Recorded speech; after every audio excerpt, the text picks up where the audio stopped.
Hello friends, welcome to my channel. అందరూ ఎలా ఉన్నారండి? మన ఇంట్లోన కిచెన్లోనే చేసుకునే పనులను సింపుల్గా చేసుకుని మనకు పనికి రావనే పడేసే వస్తువులను ఎలా యూజ్ చేసుకుని మన టైంతో పాటు మనీని సేవ్ చేసుకోవడానికి ప్రతి ఒక్కరికి ఎంతగానో ఉపయోగపడే చాలా ఉపయోగకరమైన టిప్స్ అయితే ఈ వీడియోలో షేర్ చేయబోతున్నాను. ఎండింగ్ వరకు చూడండి, చాలా యూస్ఫుల్గా ఉంటాయి. ఫస్ట్ టిప్ అయితే తెలుసుకుందాము. మనలో చాలా మందికి చిన్నవారు లేదు, పెద్దవారు లేదు, ఎవరైనా కూడా ఈ రోజుల్లో ఫేస్ చేసే ప్రాబ్లం ఏంటంటే మనలో చాలా మందికి పుచ్చిపళ్ళు అనేవి వచ్చేసి పంటి నొప్పి అనేది సడన్గా వచ్చేసి బొగ్గంతా వాసిపోయి చాలా ఇబ్బంది పడుతూ ఉంటాం కదండి. ఇలా పంటి నొప్పి తగ్గాలంటే సింపుల్గా ఇలా ఒక చిన్న హోమ్ రెమెడీని ట్రై చేయండి. చాలా బాగా మనకైతే రిలీఫ్ ఇస్తుంది. 1 లేదా 2 వెల్లుల్లి, అలాగే ఒక 2 లవంగాలను ఈ విధంగా చిన్న దాంట్లో వేసేసుకొని కచ్చాబెచ్చగా దంచేసుకోండి. అలాగే కొంతమంది పుప్పొలు ఉండడం వలన నోటు విపరీతమైన దుర్వాసన అనేది వచ్చేస్తుంది కదండి. సో చాలా ఇబ్బంది పడుతూ ఉంటారు నలుగురిలోన. ఇలా స్మెల్ రాకుండా ఉండాలన్నా కూడాను ఈ రెండింటిని మిక్స్ చేసుకొని ఇందులో కొంచెం పసుపు, అలాగే మనం పళ్ళు తోముకుని పేస్ట్ వేసుకొని రెగ్యులర్గా తోమినా కూడాను మనకి పళ్ళు వాసన అనేవి రావండి. అలాగే పిప్పొన్ను ఎక్కడైతే ఉందో ఈ మిశ్రమాన్ని పెట్టండి. పిప్పొన్ను అనేది క్షణాల్లోనే మనకి చక్కగా రిలీఫ్ అనేది వచ్చేస్తుంది అనమాట. ఇంకా సెకండ్ టిప్ని అయితే తెలుసుకుందాం. మనలో చాలామంది కూడా ఇటువంటి కంఫర్ట్ పౌడర్స్ అనేవి వాడుతూ ఉంటారండి. అలాగే మేకప్ పౌడర్స్ అనేవి వాడుతూ ఉంటారు. ఇవి చాలా ఎక్కువ కాస్ట్, అలాగే అందరికీ కూడా ఇవి ఇష్టం ఉండవు. వీటిని ఇంట్లోనే ఈజీగా మనం రెగ్యులర్గా వాడే నార్మల్ పౌడర్ తోట ఎలా తయారు చేసుకోవాలనేది అయితే తెలుసుకుందాము. సో దీనికోసం ఒక బౌల్ అనేది తీసుకొని, నేను నార్మల్గా పాన్స్ పౌడర్ అనేది ఫేస్కి వాడుతూ ఉంటామండి. మీరు ఏది వాడితే అది తీసుకోండి, ఒక 2-3 స్పూన్ల వరకు. ఆ తర్వాత ఇందులోన కాఫీ పౌడర్ అనేది చూసి వేసుకోండి. కాఫీ పౌడర్ అనేది వేసుకునేటప్పుడు మన కలర్ను బట్టి అయితే ఎక్కువ తక్కువ అనేది వేసుకోవాలన్నమాట. సో అప్పుడే మనకి కంఫర్ట్ పౌడర్ అనేది చాలా బాగా వస్తుందండి. అలాగే మంచి స్మెల్ రావడం కోసం ఇందులోన మీ దగ్గర ఉంటే రోజ్ వాటర్ను కూడా వేసుకోండి. రోజ్ వాటర్ కూడా ఫేస్కి చాలా బాగా పనిచేస్తుందండి. రోజ్ వాటర్ లేదు అనుకున్నట్లయితే నార్మల్ వాటర్ను కూడాను యాడ్ చేసేసుకొని ఈ విధంగా మనం లూజ్గా వీడియోలో చూపిస్తున్న విధంగా ఇలా మనం మిక్స్ చేసేసుకొని దీన్ని వీడియోలో చూపిస్తున్న విధంగా ఇలా బౌల్ మొత్తం కూడా స్ప్రెడ్ చేసేసుకొని ఇది పూర్తిగా డ్రై అయినంత వరకు కూడాను ఎండలో ఆరబెట్టుకున్నట్లయితే మనకు కంఫర్ట్ పౌడర్ అనేది రెడీ అయిపోతుందండి. దీనికోసం మనము వేలలోన డబ్బులు ఖర్చు పెట్టి వీటిని కొనవలసిన అవసరం కూడా లేవు. ఇవి చాలా న్యాచురల్, ఎటువంటి కెమికల్స్ కూడా ఉండవు కాబట్టి ఎటువంటి సైడ్ ఎఫెక్ట్స్ కూడా ఉండవు, ఎవరైనా వాడవచ్చు. ఈ విధంగా నేను ఎండలో పెట్టేసి ఒక రోజు అంతా వదిలేసానండి. సో ఈ విధంగా తయారైపోయింది. ఇలా షార్ప్గా ఉండే ఒక స్పూన్ని తీసేసుకొని ఈ విధంగా మొత్తం కూడాను లాగేసుకోవాలన్నమాట. ఒక్కసారి మీరు ఇంట్లో ఇలా కంపాక్ట్ పౌడర్ని తయారు చేసుకొని చూడండి, అసలు బయట కూడా కొనరు. నార్మల్గా బ్రాండ్ని బట్టి అయితే చాలా ఎక్కువ కాస్ట్ అయితే ఉంటుందండి. ఇలా ఇంట్లోనే ఈజీగా తయారు చేసుకొని ఎప్పుడు కావాలంటే అప్పుడు వాడుకోవచ్చు. ఇలా ఒక పేపర్లోనే వేసేసుకొని చక్కగా మనకి మెత్తగా పౌడర్ అనేది ఉంటుంది కదా, ఆ విధంగా తయారయ్యేటట్టు ఒక ఇలా స్టిక్తో కానీ లేదంటే ఇలా రాయితో కానీ మెత్తగా ఇలా పౌడర్లా తయారు చేసేసుకొని ఏదైనా బాటిల్స్ అనేవి ఉంటాయి కదండి, వాటిల్లోనూ వేసేసుకున్నాం అనుకోండి మనకి ఇంట్లోనే కంపాక్ట్ పౌడర్ అనేది చాలా ఈజీగా రెడీ అయిపోతుందండి. మనం ఎప్పుడైనా పెళ్ళిళ్ళకి, ఫంక్షన్స్కి, లేదంటే బయటికి ఆఫీస్కి గట్ట వెళ్ళేటప్పుడు, లేదంటే రెగ్యులర్గా ఇంట్లో ఉండేటప్పుడు కూడా దీన్ని హ్యాపీగా యూజ్ చేసుకోవచ్చు. ఇలాంటి ఏదైనా ఒక చిన్న బాక్స్లో వేసేసుకొని చక్కగా స్పూన్తో ఈ విధంగా నొక్కు పెట్టేసుకొని ఒకసారి నా హ్యాండ్ మీద అయితే రాసి చూపిస్తున్నాను చూడండి, ఎంత మంచి రిజల్ట్ ఉంటుందో. ఒకసారి మీరు ఫేస్కి కూడా అప్లై చేస్తే మీకే రిజల్ట్ అనేది అర్థమవుతుంది. చాలా బాగా మనకి యూజ్ అవుతుంది అండ్ అలాగే డబ్బులు కూడా చాలా ఆదా అవుతాయి.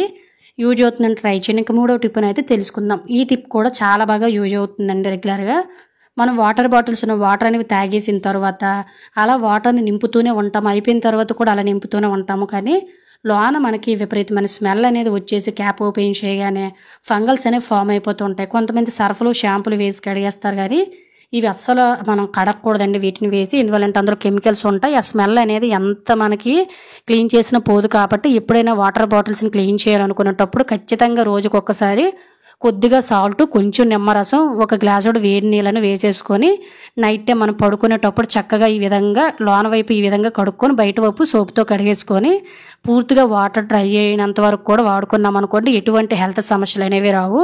బాటిల్స్లో ఉండే వాటర్ అంతా కూడా డ్రై అయిపోవాలనుకున్నట్లయితే ఇటువంటి అట్లకారాలు కానీ లేదంటే పొడుగ్గా ఉండే స్పూన్స్ అనేవి ఉంటాయి కదండి, కిందన ఒక క్లాత్ వేసేసుకొని కడిగిన బాటిల్ అన్నింటినీ కూడా ఈ విధంగా ఆరబెట్టుకున్నాం అనుకోండి మార్నింగ్ అయ్యేసరికి బాటిల్ అనేవి చాలా శుభ్రంగా ఉంటాయండి. అలాగే మనకి బ్యాడ్ స్మెల్ లాంటివి కూడా ఏమీ ఉండవు. యూజ్ అవుతుందంటే ట్రై చేయండి. ఇంకా 4వ టిప్ని అయితే తెలుసుకుందాము. ఒక్కోసారి మనం పాప్కార్న్ అనేది ఫ్యామిలీ ప్యాక్ లాంటివి గట్రా కొనేటప్పుడు తినగా మిగిలిపోతూ ఉంటాయి కదండి. కొనేటప్పుడు కరకరలాడుతూ రుచి బాగుంటుంది, కానీ మనం అలా అదే పేపర్లో వదిలేసామంటే ఎయిర్ అనేది వెళ్ళిపోయి ఇంకా తినడానికి కూడా పనికిరాదు. ఇలా మనం పనికిరాదని పడేసే పాప్కార్న్ కొనేటప్పుడు ఏ విధంగా వేడివేడిగా కరకరలాడుతూ ఉన్నాయో అదే విధంగా తయారు చేసుకోవచ్చు. సో దీనికోసము నేను ముందు రోజు కొనిన పాప్కార్న్ అనేది మెత్తగా అయిపోయిందండి. ఈ విధంగా ఒక కళాయిలోని వేసేసుకొని చక్కగా మూత పెట్టేసుకొని 1-2 నిమిషాలు లో ఫ్లేమ్లో కొద్దిగా వేడి చేసామనుకోండి, వేడి వేడిగా అలాగే మనకి కరకరలాడుతూ మెత్తబడిపోయిందంతా కూడా నార్మల్ స్టేజ్లోకి వచ్చేస్తుంది అనమాట.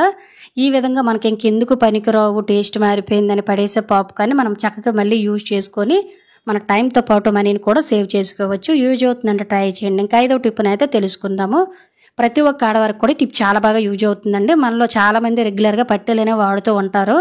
చాలా ఎక్కువ మురికి అనేది పట్టేస్తూ ఉంటుంది. ఎందువల్లంటే మనం పని చేసేటప్పుడు గట్టని మురికి అంతా కూడా ఈ పట్టీల్లోకి వెళ్ళిపోతుంది. చాలామంది షైనింగ్ అనేవి పెడుతూ ఉంటారండి, మెరుగు లాంటివి గట్టని. ఇవేవి పెట్టకుండా కొత్త పట్టీలు కొనేటప్పుడు ఏ విధంగా ఉన్నాయో అదే విధంగా మురికి అంతా పోయి నీట్గా రావాలంటే సింపుల్గా ట్రై చేయండి. ఒక బౌల్ తోటి కొన్ని వాటర్ని వేడి చేసుకొని ఇందులోను కొంచెం బేకింగ్ పౌడర్ని అయితే వేసుకోండి. బేకింగ్ పౌడర్ వల్ల నల్లగా అయిపోయిన పట్టీలు అనేవి తెల్లగా రావడమే కాకుండా మురికి లాంటిది, బ్యాక్టీరియా లాంటిది ఏది ఉన్నా కూడాను చాలా నీట్గా క్లీన్ అయిపోతుంది అనమాట. చూసారు కదా ఎంత బాగా మనకి ఇది అయ్యిందో, అంటే మురికి అనేది పోయిందో.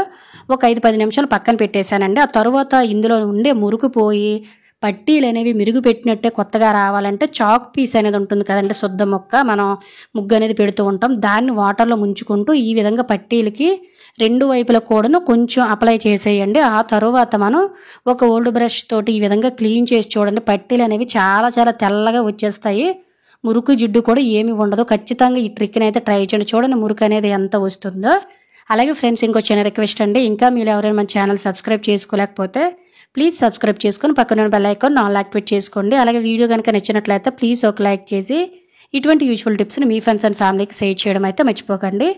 ఇలా క్లీన్ చేసేసుకొని అప్పుడప్పుడు 2-3 సార్లు మంచి నీళ్ళలో కడిగేసుకొని పట్టీలు పెట్టుకొని చూడండి. పట్టీలు అనేవి ఎప్పుడు కూడాను లుక్, షైనింగ్ అనేవి తగ్గకుండా చాలా చాలా నీట్గా కొత్త వాటిలో ఉంటాయి. దీనికోసం మనము డబ్బులు ఖర్చు పెట్టి మెరుగు పెట్టించవలసిన అవసరం అనేది అస్సలు ఉండదు. ఖచ్చితంగా ట్రై చేయండి. ఇంకా 6వ టిప్ని అయితే తెలుసుకుందాము. ఒక్కోసారి పచ్చిమిర్చి అనేది మనం ఎక్కువగా కొని తెచ్చుకునేటప్పుడు 1-2-3 రోజులకే మనకి చెమ్మ పట్టేసి త్వరగా పాడైపోతూ ఉంటుంది కదండి. ఒక్కోసారి వీటి కాస్ట్ కూడా మనకి 80-90 రూపాయలు అయిపోయే రోజులు కూడా వచ్చేస్తూ ఉంటాయి. అలాంటప్పుడు పచ్చిమిర్చి అనేది ఎప్పుడైనా ఎక్కువ తెచ్చుకునేటప్పుడు సంవత్సరమైనా కూడా పాడైపోకుండా ఏ విధంగా స్టోర్ చేసుకోవాలనేది అయితే ఈ వీడియోలో తెలుసుకుందామండి. పచ్చిమిర్చి ఎక్కువగా ఉండేటప్పుడు సింపుల్గా ఇలా ట్రై చేయండి. మేము కూడాను పండగ అనేసి చాలా ఎక్కువ తీసుకున్నాం, ఎక్కువ మిగిలిపోయిందనమాట. ఇలా పాడైపోయినవి ఏవైనా ఉన్నాయనుకున్న మధ్య మధ్యలోనే మనకి ఒక్కొక్కసారి కుళ్ళిపోతూ ఉంటాయి కదా, వీటిల్ని ముందైతే సపరేట్ చేసుకోండి. ఆ తర్వాత పైన ఉండే తోడుములన్నింటినీ కూడా సపరేట్ చేసుకోండి.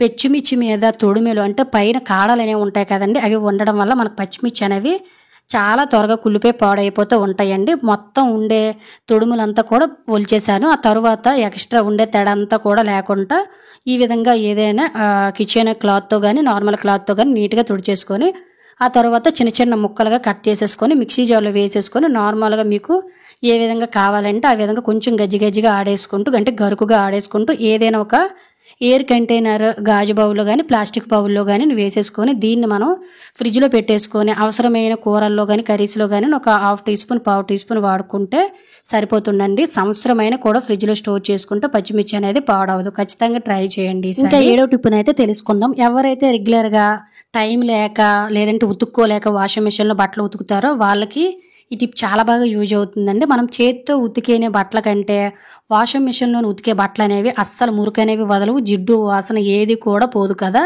కొంతమంది టైం లేక ఆఫీస్కి వెళ్ళిపోయేవారు గట్టను లేడీస్ వాషింగ్ మిషన్లోనే ఎక్కువ బట్టలు వేసి ఉతుకుతూ ఉంటారు. ఇవి కాకుండా మనం ఒక్కొక్కసారి బెడ్షీట్లు, దుప్పట్లు, రగ్గులు, బొంతలు ఇవన్నీ కూడా బ్లాంకెట్స్ ఉతకాలనుకునేటప్పుడు చేతితో అస్సలు ఉతకలేం కదా, తప్పనిసరిగా మనం వాషింగ్ మిషన్లోనే వెయ్యాలి.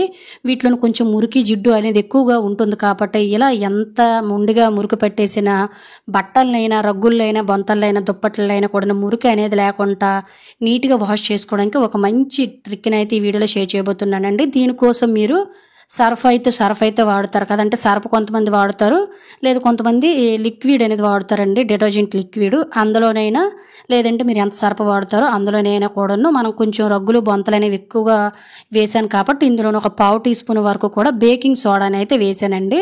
అలాగే 1 టీ స్పూన్ వరకు కూడా సాల్ట్ని వేసుకోండి. బేకింగ్ సోడా వల్ల మనకి మురికి, జిడ్డు ఏవైనా మరకలు లాంటివి గట్టు ఉన్నా పోతాయి. అలాగే సాల్ట్ వేయడం వల్ల బట్టలు అనేవి మురికి పోవడమే కాకుండా ఒక్కోసారి కలర్స్ గట్టును అంటికిపోతూ ఉంటాయి కదండి బట్టలు కానీ ఏవైనా.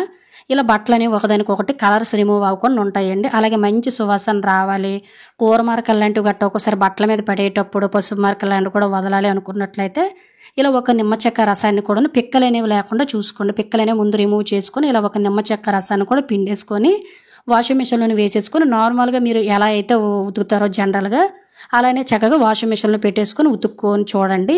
రెగ్యులర్గా వాడే బట్టలైనా లేదంటే వైట్ బట్టలు కూడా మనకి మురుకనే వదలకు కదా, యూనిఫామ్స్ లాంటివి గట్టను ఇవి కూడా చాలా చాలా బాగా వాటి మీద ఉంటే మరకలు కానీ లేదంటే మురికి కానీ ఈ జిడ్డు వాసన అనేది వచ్చేస్తూ ఉంటుంది కదండి బెడ్షీట్లు లాంటివి. ఈ మురికి అంతా కూడా పోతుందండి. ఇలా వాషింగ్ మిషన్లో హ్యాపీగా ఉతికేసుకొని ఇలా హ్యాపీగా బయట ఆరబేసుకున్నారనుకోండి మనకి గంటలోనే చక్కగా మురికి పోవడమే కాకుండా బట్టలైనా లేదంటే రగ్గులు బొంతలు ఏవైనా కూడా చాలా ఈజీగా నీట్గా ఆరిపోతే మంచి స్మెల్ కూడా వస్తాయి. ఖచ్చితంగా ఒకసారి ట్రై చేయండి. వీడియోలో అయితే క్లియర్గా చూస్తున్నారు కదండి, బెడ్షీట్లు కానీ రగ్గులు కానీ బొంతలు కానీ ఎంత బాగా మురుకనే వదిలేసి నీట్గా వచ్చేసాయో. ఖచ్చితంగా ట్రై చేయండి. మీ శ్రమ మనీ కూడా సేవ్ అవుతుంది, శ్రమ కూడా తగ్గుతుంది. సో ఇది ఫ్రెండ్స్ ఈరోజు వీడియోలో అయితే టిప్స్ కనుక యూజ్ అయినట్లయితే please like share subscribe my channel. Thank you for watching. By by.